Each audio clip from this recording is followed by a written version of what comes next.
Hello, everyone. Welcome back to the Shintaro Higashi Show with Peter Yu. Peter Yu's not here today. We have a special guest, Ramon Hernandez. I've known Ramon for a very long time. He's actually living the judo dream. He has done judo his whole life. He was a great competitor. He owns his own dojo, and now he's running his own tournaments, and he's active in the politics of the local judo scene.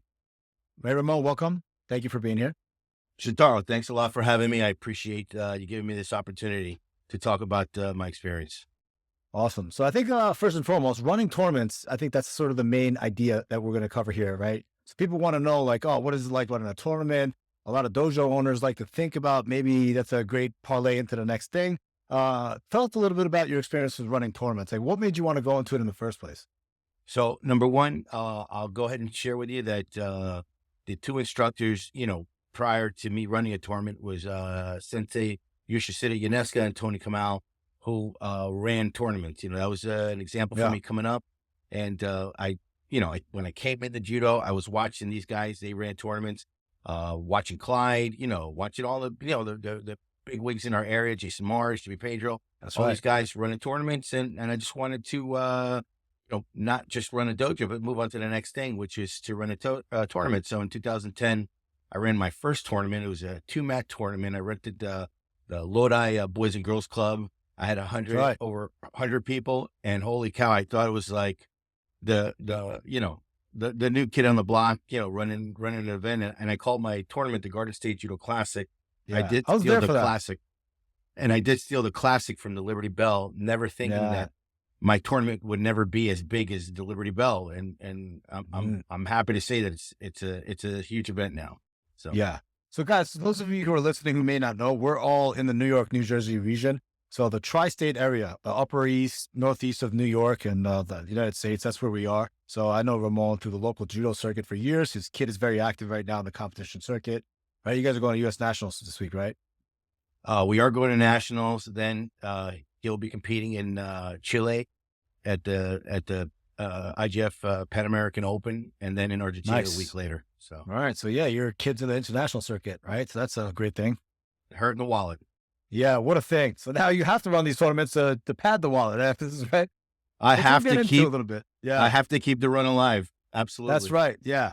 We'll get into that a little bit, the economics of running a tournament. So how many tournaments do you run now? Like, what is like, how many tournaments have you run? How many tournaments you run a year? I know So these answers to this already, but like, for the listeners. So in 2010, I ran my first one. So in 2020, I was coming up to my 10-year anniversary of running tournaments, and then we got hit with the pandemic, so I couldn't run my 10-year anniversary. In 2011, 11 years later, I ran my 10-year anniversary, and then in 2022, I ran 2 tournaments. So I ran the Garden State Judo Classic, and then I coined the next tournament called the North American Judo Championships, both of them E-level tournaments with USA Judo. And both of them, the last 4 tournaments have been 450 plus competitors. Yeah. So let me ask you a question. What is the advantage of having like a governing body sanctioned tournament? Like USA Judo stamped, you get E-level points. Like what are the advantages of that? And what are the hoops that you have to jump through to get there?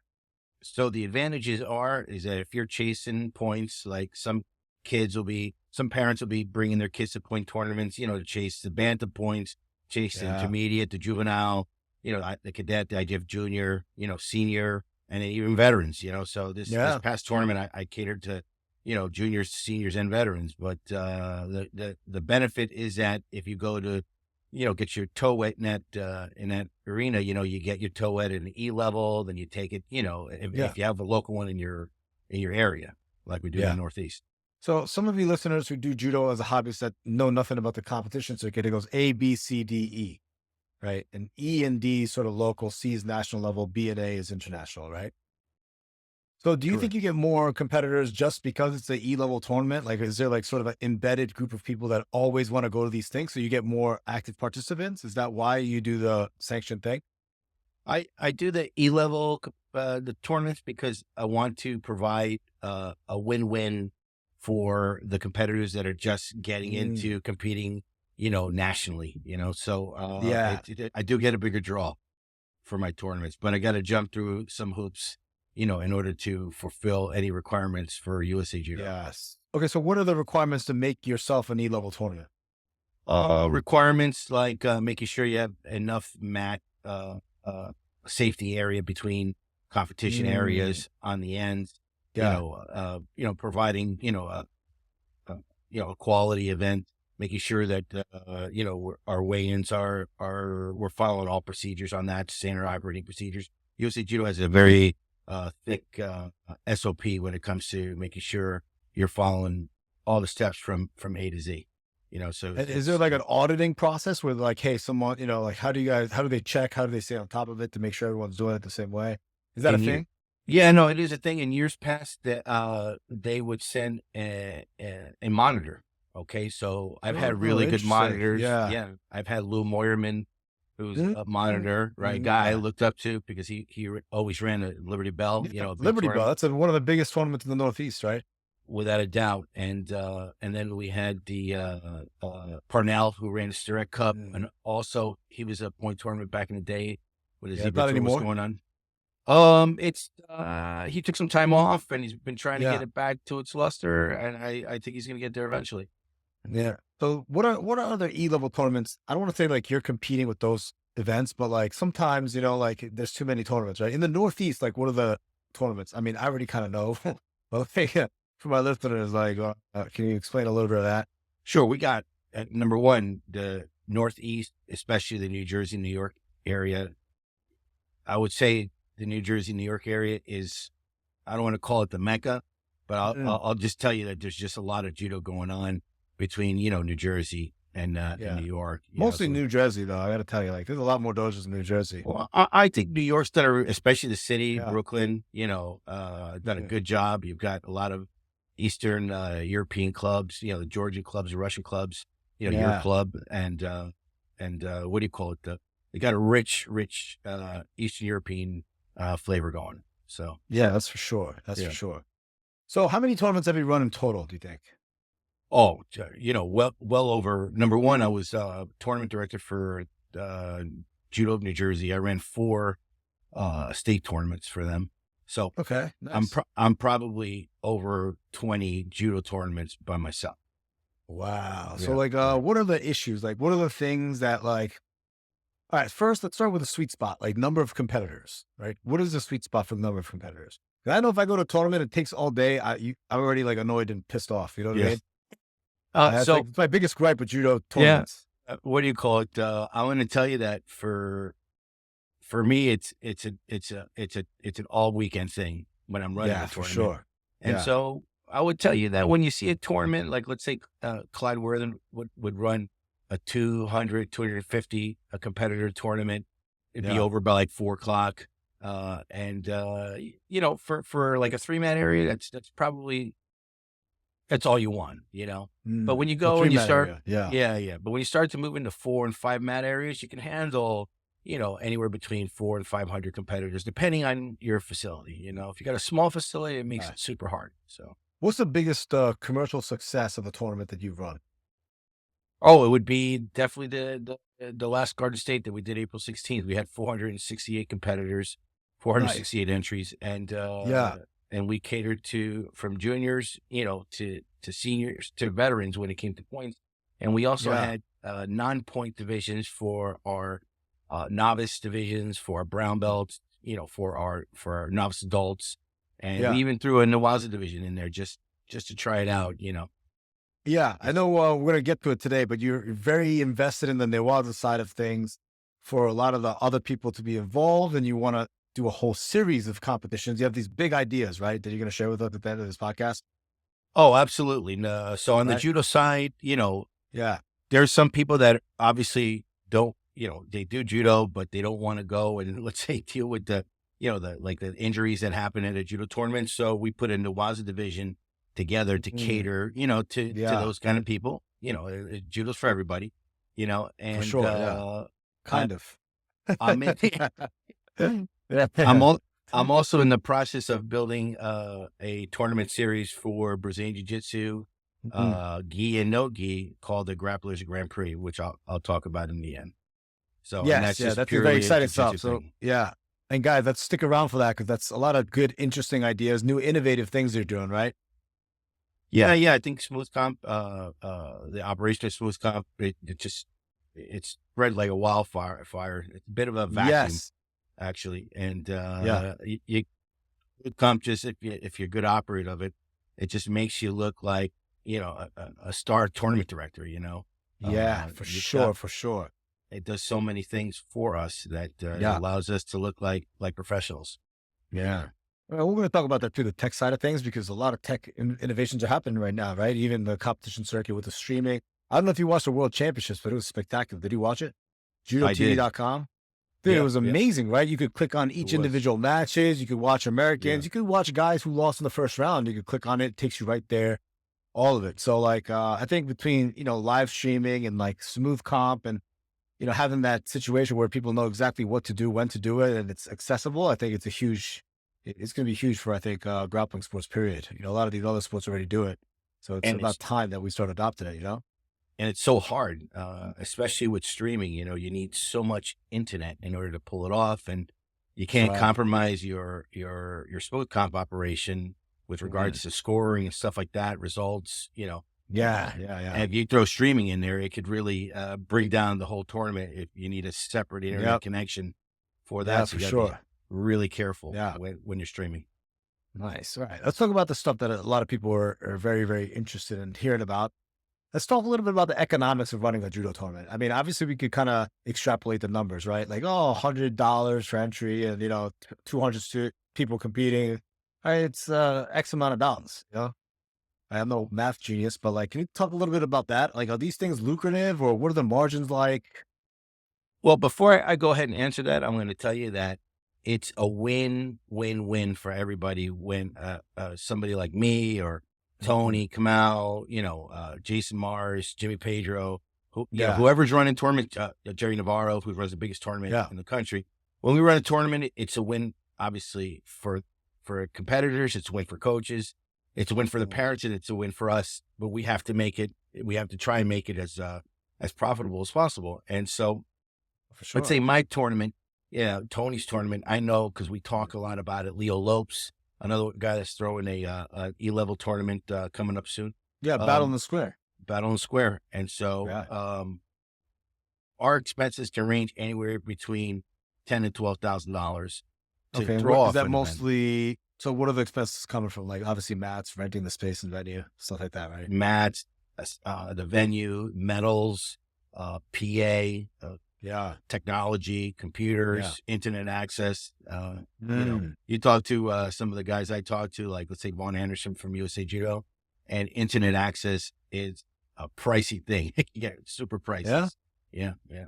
So how does that work? Or you just like plug it? You don't just plug into the internet that the venue has, right? You got to You- set up your own, or how does that So work? you can do that, but the Mm. problem is that sometimes the venue internet access is compromised because everybody jumps onto that, because they want Mm. internet access to see when their matches are going to be up, and so you have to Yeah. actually have your own password protected internet. So you got to be careful Through that. the venue. No, I actually I bring in my own hotspot, or like lately I just invested in a T-Mobile 5G home internet access, which Well, and yeah, that's enough for you to run it. no, so Oh, yeah. oh no, so I have my own hotspot, right, which is just a small hotspot to run all the smoothcomp computers, but on top of it Mhm. all, I have to run, let's say, streaming, so that takes a different password protected access. So I just got into that one using Yeah. T-Mobile, and I think to run like 6 mats officially, you probably need Mm. 2 T-Mobile home internet 5G access to make sure you can Yeah, stream. for sure. Yeah, Okay, long days, from like those, like you have those little match cards that you have to go pick up and then bring to your table. And then like, you're trying to put together the brackets. This guy didn't show up. You cross him out. He shows up. Jesus Christ. Right. that's the way I started, and I started Yeah. looking at obviously Tony picked that up from Clyde Worthen, and I picked it up from Tony, and Yeah. and everybody used that system, but at the end of the day, that was only going to get us so far. And Yeah. Smooth Comp is just it's a marvel, So just do you have your own account or do you have someone else run it for you? I know American Judo system is like kind of taking on some of that responsibility or like helping out people, or it's a service that they provide, right? So can you tell us a little Correct. bit more about that? So American Judo provides smooth comp operations. I think they even provide laying mats down for you. And I think like, let's say, Tony Kamal uses them he used them for the state championship, the New Jersey Judo Yeah. Open. And, he's using them for his 2 events, SummerSlam? SummerSlam and the Northeast Judo Championship. Me, I'm a hands-on guy. So I have my own smooth comp. I have actually 2 smooth comp accounts. And, because I got my judo, running on one account, I have my jiu-jitsu Grapplers Grand Prix running on another account. So I just keep them separate, and, Nice. what do you call it? So I've made the investment of purchasing all the computers, the TVs, the iPads, the internet access. And I'm just a guy that wants to be hands-on and control Nice. it all. So is it possible, right? So if one of I mean, we have a lot of listeners, right? Probably like, I don't know, any episode might get 2,000 to 3,000 people listening or something like that between YouTube and Spotify and all this stuff. Probably more because we're on a lot of other ones too, like Apple and whatnot. If someone's listening who wants to run their tournament, do you provide services like to run it for them, kind of like how American Judo does? Or is that not a service that you provide yet? So, Maybe even a consultant, you know what? You've done so many of these. I've already consulted a lot of people. I helped the Liberty Bell, this past, a few weeks ago in streaming their event. Right. Yeah. So I was behind that streaming it. I've actually gave a clinic here, a summit on how to use smooth comp. We had 5 or 6 tournament directors here. And so I've had help. Okay. Nice. American Judo obviously is there to provide a A to Z service. So you have that opportunity if you cannot turn on a computer or you don't know how to, if you're having problems replying to your email, you should give them a call. Yeah. And what do you know what they charge? No clue. No clue. I assume it's a percentage of the revenue or something like this, right? It could be a per head charge. Okay. Yeah. Nice. Since I'm so hands-on and I want to control every aspect of the tournament, including like, operations with the referee, I do it on my own. I enjoy doing it. I want to do it. I want to be in charge. Nice. Yeah. So I mean, you have to be a little bit of a control freak to do judo, right? I control everything. Position, grips, balance, everything. You know what I mean? You want to, I get you. Yeah. No doubt. You don't want anything left up to chance. So back to the economics of this, right? Mhm. So, at the end of the day, like, are the margins good? I mean, I know like people, you don't want to give a number and be like, oh, this guy makes this much in a day. There's a lot of prep work that goes into this stuff, lots of years of experience that you've accumulated. But, people want to know, like, is it lucrative to run a tournament? Like, you just said expenses are 10 to 15 grand, right? I mean, it doesn't seem too high, the expenses, right? You know what? It's funny because I'm always looking at the expenses and figuring out ways to chop it down and making sure we don't have too many refs, or we have just the right amount of people working the event. Are the refs paid? The refs are paid refs, for judo. And all of them? No, not all of them. You know what? Depending on who's the chief and what kind of developmental work they're doing, that's a different topic. But with regards to, like, let's say, the cost of running an event, you just want to make sure that you're not getting into too big of a venue. If you get into a venue where you're paying $10,000 to $15,000 a day, you're not going to make. I mean, in a judo tournament, you're not going to make a lot. If you're running a jiu-jitsu tournament, it's a different ball of wax. They got 1,000 to 1,500 people come into a jiu-jitsu tournament. You got 10 times the amount of people in the United States doing jiu-jitsu versus judo. But with regards to judo, if you're running a judo event, you're going to want to stay in the $2,500 to $3,000 range, or $3,500 per day, which includes your setup. So you want to be careful, with not spending too much money with that, not spending too much money with your medals. You want to be, you want to have just the right amount of people, stuff, and resources to pull off, what you're doing. So what's the ROI at the end of the day? The return could be, on a judo tournament, the return could be, north of, 15 to 20,000 if you do it right, you know? Yeah. I cap my tournaments because I can only run 4 mats. Yeah. And at the end of the day, I have to consider the health of the referees, the staff, you know, Yeah. and my own sanity, you know. So I cap it at It's like true. 475, the last one. So 475. yeah, Yeah. Is there a world where we could do more? there is a world, but the problem is venue is going to be your first challenge, you know, in the Northeast, like New Yeah. York City alone. Uh, Can't do anything in New York City. oh Can't do my God. I mean, when you look at what they're charging per square foot in some of it. these Yeah. venues, you can't do it. I mean, No. look at the big wigs in Brazilian Jiu-Jitsu and Grapplers Industries, Naga. These guys are directly not doing anything in Manhattan, you Yeah. know? I mean, there used to be the New York Open, but then, they were renting out CUNY for the weekend or something like that. And I guess it was just too much, right? They It's don't do it just too anymore. much money. But I mean, if you look Yeah. at even the jiu-jitsu side of it, you know, which they have a lot more participation, they Yeah. even have problems doing anything inside of New York City. Yeah. I mean, 20 G's in profit, it kind of sounds like a lot, but I mean, I guess the amount of work that goes into it, right? Organizing, like how much work goes into it? Like how long do you have to start? But you have to market a tournament also, right? You have to be all over the place. I say, and language alert here. You have to be all over the place like dog shit, letting everybody know that you're running a thing. You know, so you're emailing people, Yeah. you're talking to people, you're calling people, you're touching base with people on the internet. You're touching base with competitors and coaches. You know, to make sure everybody Mm, knows that you're doing a thing. You know, so that's true. That's yeah, true. All right. That's that interesting happens stuff, man. for months. Doing that. So Yeah. Yeah. Every now and then I get a call from, whoever it is. I'm running told he send guys, and it's like, it helps. It helps. It's like if I'm going to the dojo, if I'm driving to the dojo and someone catches me at that time, like, yo, can you make sure you send guys? And then I announce it at the dojo. There's always a few people that's going to sign up. You know what I mean? I don't usually go, but like anymore, but like, it always helps. Like that phone call always kind of pushes you. I think a lot of these coaches. I'm talking to coaches all the time. I'm talking to them. I'm saying, hey, I didn't see it the last one. Yeah. Yeah. We can work it out. Whatever the Yeah. problem. Yeah, yeah, yeah. So The problem for me, I'm telling you, it's an all day affair. I just can't it burn a is. Sunday.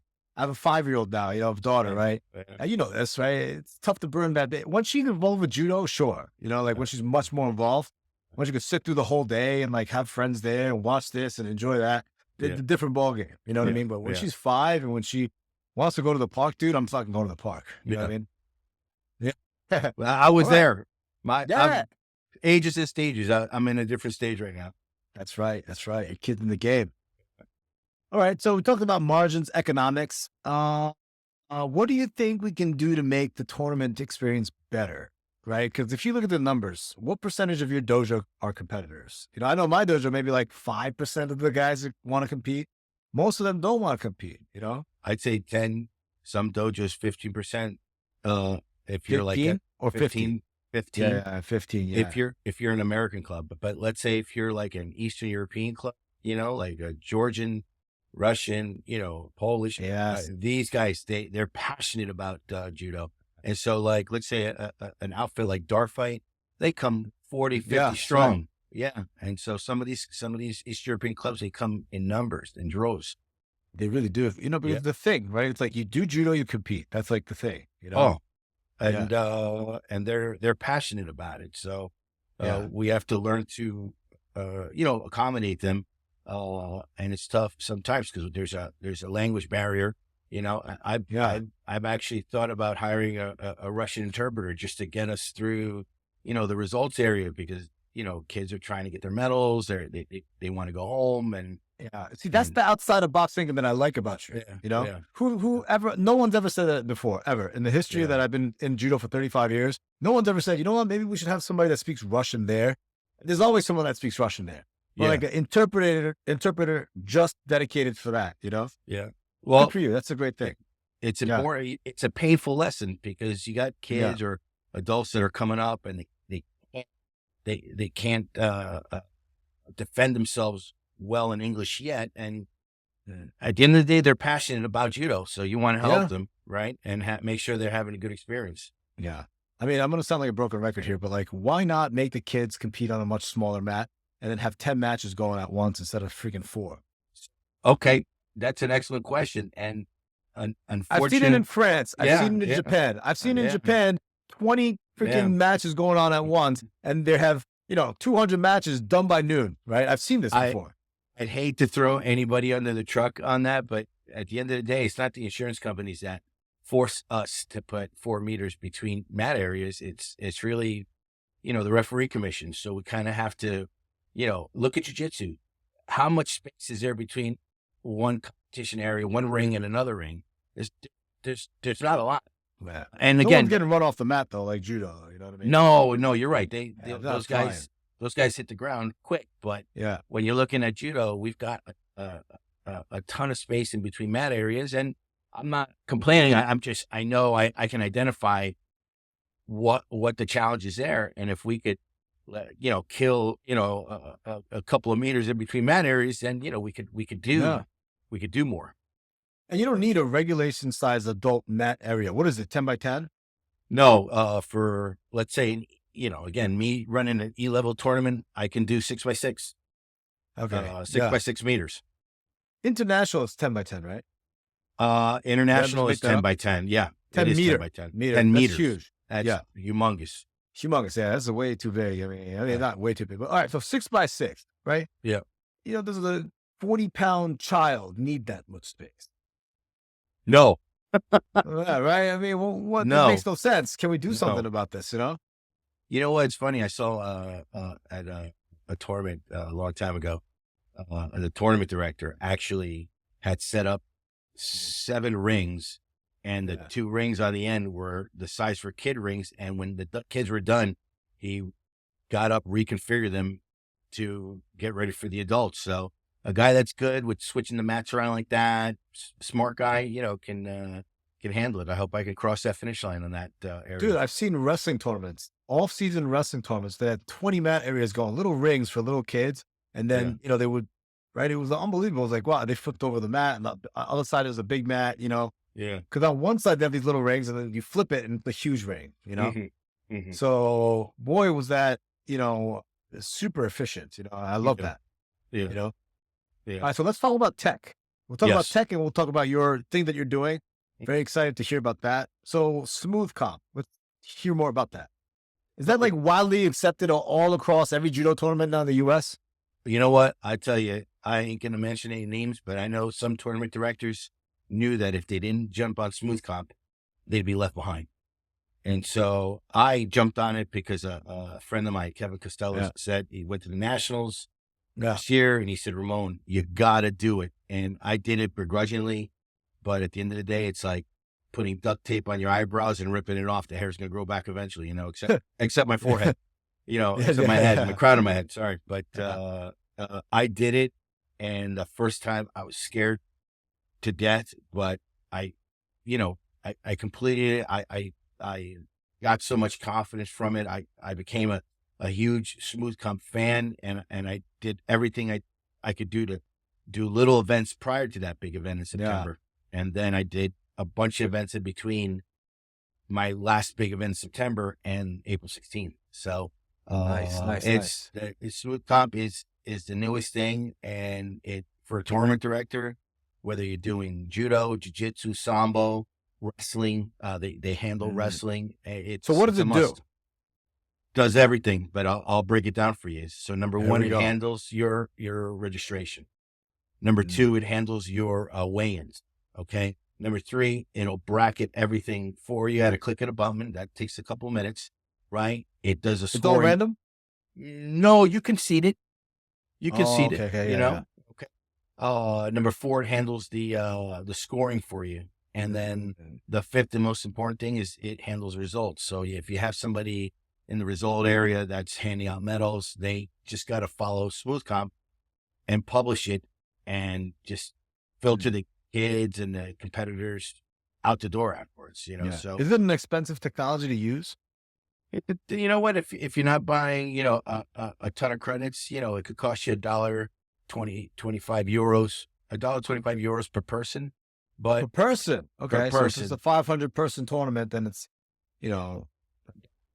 that they get, and okay. on top of it all, you're not only paying that, but you're paying the credit card processing, but it's so worth it that you'd be dumb not to do it, and the day of doing it by paper is just a thing of the Overall. past, Yeah. Yeah. So we so got a smooth comp. We talked about the internet side of things. Is there any other tech that's like important now in running a tournament that you're using? make sure that your equipment is as up to date as possible. Yeah. Making sure you got, TVs. top of the line equipment, TVs. If you're going to stream, I wouldn't stream out of the gate. My first event, I did stream. My second event, I streamed and I screwed it up. Yeah. And that's why I went to the Liberty Bell. I begged them if I could stream theirs, and I did, and I learned. I went through my own learning to do it. So How did that go? Streaming of the Liberty Bell. went well. They liked it. The funny part was I had the stand and the iPad on the side where the guys were scoring, and girls, and we had the mic on, and we ended up turning it off because some of the guys that were behind the computer scoring was like, oh, well, this guy should just go home. He's terrible, or like things like that. Oh, It was just yeah. funny. People talking shit all the time. Yeah. So, but you're whispering it, but in reality, everybody heard it because now it's recorded. Yeah. Yes. Yeah. Oh, man. Yeah, that was a funny thing. So we killed the mics right away for the rest of that smart. day. Nice. But, Smart thing to do. technology, like I told you, before the call, it's a beautiful servant and a terrible master. It could really kick you in the nuts. So For sure. you just got to have a handle on it, and you got it like anything, like judo, jiu-jitsu, sambo, smoothcomp is another skill, and you got to do it a lot to get good. Yeah. So what's the next thing that you're talking about? Like you want to do jiu-jitsu tournaments locally? Like what was the whole thing that you were trying to do? I am putting together a grapplers Brazilian Jiu-Jitsu gi and no gi tournament called Grapplers Grand Prix. And we held our first one in February of this year. I held it inside of a jiu-jitsu gym, a very well-known jiu-jitsu gym called Pure MMA in Rockaway, New Jersey, by Andy and Mikey Main. And they are prominent jiu-jitsu practitioners here in New Jersey. They were gracious enough to host me my first one. I paid, to have access to the gym that day. They helped to spread the news. I spread the news. We had the event, and thank goodness it was successful. We had 100 competitors. I wasn't shooting for anything too crazy like 400 or 500 like judo, but I know that eventually if I just keep adding water like a ficus, this thing is going to grow. And so and I wanted to grow because running tournaments, being a tournament director is a challenge. It's a mental crunch, but it's for me, it's fun. The preparation, the day of, getting through it, and you get to meet a lot of different people. So what is the series called again? Grapplers. It's Grapplers Grand Prix. It already has Grapplers it has a federation page on smoothcomp. And we're in the process of building a website. And right now it's small potatoes. I'm just doing it inside gyms. Like right now, the next one is being held on June 25th at Scorpions Wrestling Club. And it's where Judo Kai Fairfield, Kevin Casella hosts his workouts. And so he's helped me out to run our next one. And we're going back to Pure in August. Then in September, I'm actually going to try and host one up at the Jason Morris Judo Center. Oh, wow. So you're doing very local inside the dojo competitions. Thank you. Yes. In-house dojo. Okay. In-house, so that interclub. Saves a lot of money on venue costs. Yes. Wow. So that's your goal with this whole thing. No. So a lot of, no? No. So my goal, thank you, right, for saying that much, because what I want to take is graduating steps.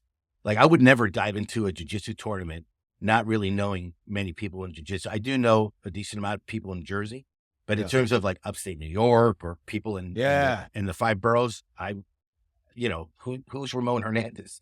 Dude, there's a lot of jiu-jitsu schools, tons of them. Yeah. And I just think jiu-jitsu is so uber popular here in the U.S. thanks to the UFC. It'd be a good bridge between judo and jiu-jitsu to just somebody to kind of not meld it. I'm not going to go ahead and change jiu-jitsu or change judo, but I'd like to be able to operate in both worlds. And so I'm taking graduating steps to get into it. And then eventually in maybe 2024, at some point, rent a gym that I would for, like, let's say the Garden State, a venue for the Garden State, something like that, but first I'm going to take my lumps, and I'm going to grow in the community first and not make a fool out of myself.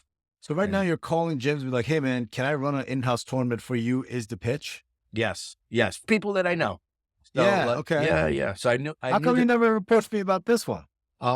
Listen, you know what? I was afraid of the New York market, the New York City market. I thought they were going to boom me out of the 5 boroughs. No, man, that sounds cool. I did one with Leo. We did like a local tournament for kids, but form demonstration for the kids. Okay, yeah. He told me about it. He said it was a huge success, man. The kids loved it. No one's getting bombed. Yeah. It's still stressful, right? Because kids are going out there showing their moves, and the parents are there, and they're getting medals. Yeah. Dude, it was like, I can't even tell you like how successful it was. Yeah. Not one kid was like upset. I mean, they were upset kids, but I was like, not one kid got bombed. There's no big tears. No one's getting hurt. Yeah. Everyone gets a medal. It was like such a nice morning. Yeah. We had all our kids, and some of these kids, I hate to say it, can't do a Randori competition because they'll get crushed. Yeah. You want to keep them in the sport. Yeah. One bad tournament, these kids quit. Why would you want to do it? You go out there, you get bombed by a kid 20 pounds heavier, 2 years older. Never again. No, right? No doubt. So you protect these guys. No doubt. But when's your next one? My next one is June 25th. And I'd like to also add that I've seen other people do this. I seen, let's say I was up at Pedro's Challenge and they were at 6 mats for a judo competition. They held 1 mat for jiu-jitsu and they called it the American Jiu-Jitsu Series, something to that effect. Wow, it's a trend that I see tournament directors taking, and so I'm not the only one doing this, so, with smoothcomp, why not, why not do it? I'm going to ask you about Clyde because he did something recently that I loved. He has this Friday night Shiai series and maybe it's your competitor. You guys are both in Jersey. Who knows? I was there. I think. Oh, you were there. I said a bunch of guys. I said like 9, 10 guys there. They were all good guys, man. I was talking to some of them. They had some good stuff on the mat. And what I loved about it was he was like, listen, Shintaro, not a bunch of kids, not masters and all this stuff. Teenagers and senior novice. That's it. 7 to 10 p.m. in and out. That's it. It's Friday, 7 to 10 p.m. And my pitch to those guys is always, guys, you come to training anyway between 7 to 10, right? Just go over the freaking thing. It's 30 minutes. You go in, you in out. You fight a bunch of random dudes, you get a medal, that's it. Don't come to training that night, just go do that one. It's a win-win. Dude, people got out of work, drove over there, competed, and then they sent me the videos. I stayed in New York to like coach, teach class, right? Because I had a guy come in, whatever it was. I had like a friend visiting the dojo that couldn't like bail on that guy and go.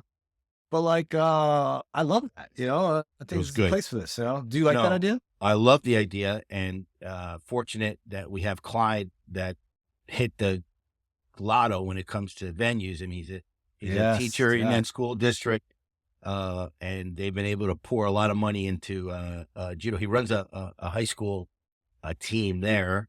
It's a class. It's a class with a curriculum during the daytime. So he's got like 40 high school kids doing judo, and that's amazing. And it helps to give them the tournament exposure that some of them need. And I went with 2 high school kids, and kids that want to compete. Not all my kids want to compete, so I didn't go with everybody. I just went with 2 kids that are constantly in the mix, and it was a great experience for them. Man, you are in the game, huh? You know what? I'm plugged in, as Jason would say. Jason Morris says it. You're either plugged in or you're not, and so I'm plugged in. Nice. I'm still like on the mat, chasing that dream. Maybe I'll get better and maybe I'll compete. Who knows? I got a nonsense. You know what? I'm plugged in as a coach because my back is, when I wake up in the morning, the first thing I feel is my back. The next thing I feel is my knees. So, coaching obviously allows me to stay plugged into the game and going to tournaments, running tournaments, and and now I'm trying to plug myself into the jiu-jitsu scene. Nice, man. you Don't got to forget admire. about us judo guys. Don't forget about No, us. I'll always be running judo tournaments. I'll always have my club. I'm just excited to learn something new, learn about a community that a different community, jiu-jitsu, and it got some similarities to judo, and I'm just there's a lot of good things about jiu-jitsu, how let's say a little bit more fancy, even with like their gis and things like that, and there's definitely some flair.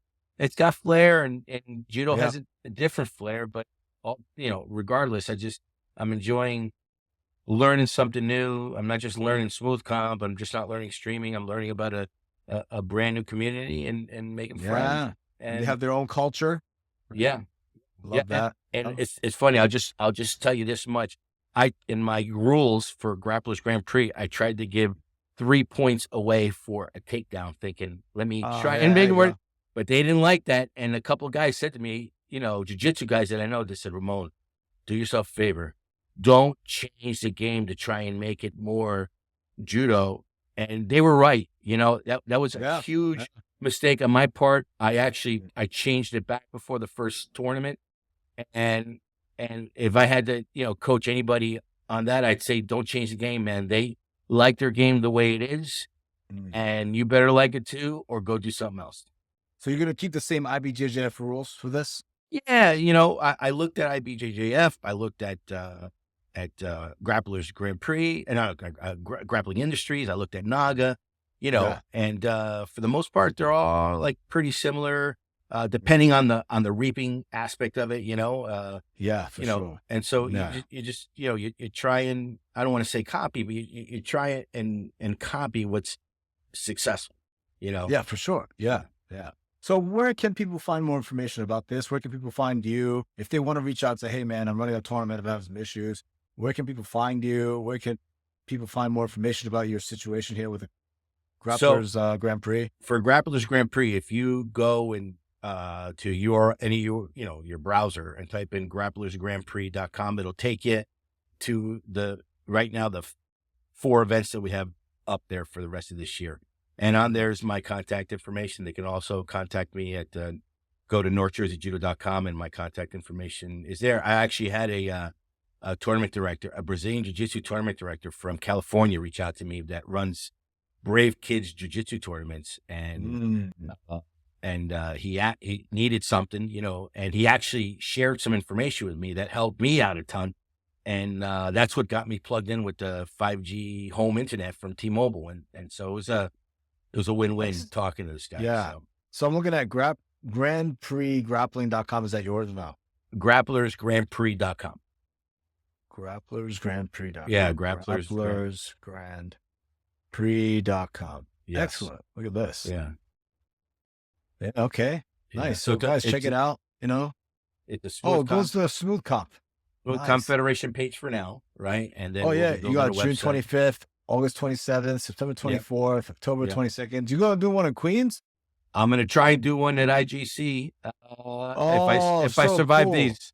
If I survive these, I'm going to jiu-jitsu? It's just jiu-jitsu. Just jiu-jitsu. Yeah. Very nice, man. I'm so happy that you're doing all these different things. Thank you for your service, seriously, because we need people doing this stuff. I know it's a hassle. I know it's a lot of work. It's learning. You got to do it. Learning. I'm learning. Someone needs to do it. Someone needs to do it. You're right. Yeah, for sure. Someone's got to play that role. And someone that's not me. That's too much work, man. And headache. Yeah. Good for you. All right, man. So thank you very much for being on the show. If you guys need to reach out to Ramon for any reason, go to grapplersgrandprix.com. Hey, I just got one more thing to say before we end this conversation. I like to point out, Shintaro, that I've been a huge fan of your YouTube page, and the most important part, the growth of it. I am. People say to me, "Hey, do you know Shintaro Higashi?" And I go, "I do." Right? He is an established guy. I beat his ass when he was 9 years old. No, I didn't say that. But and I would never joke around about that anymore. But I said I know that guy. He's an established guy in New York. He's a second generation judo guy, and so people talk about you in New Jersey all the time, and so I want to congratulate you on, you know, a job Yeah. well done with your YouTube page, because you're helping to spread judo, not only for judo practitioners, but for jiu-jitsu guys that are interested. So that's great. Yeah. Great. Thank you so much, man. Thank you so much. You're going to have to stay on for like 2 minutes until the whole thing uploads, just an FYI. Okay. No, that's no So, problem. yeah. You- All right, you guys. got me Thank you very much for ratio. listening. Thank you, Ramon, for the kind words. And please, everyone, check out grapplersgrandprix.com.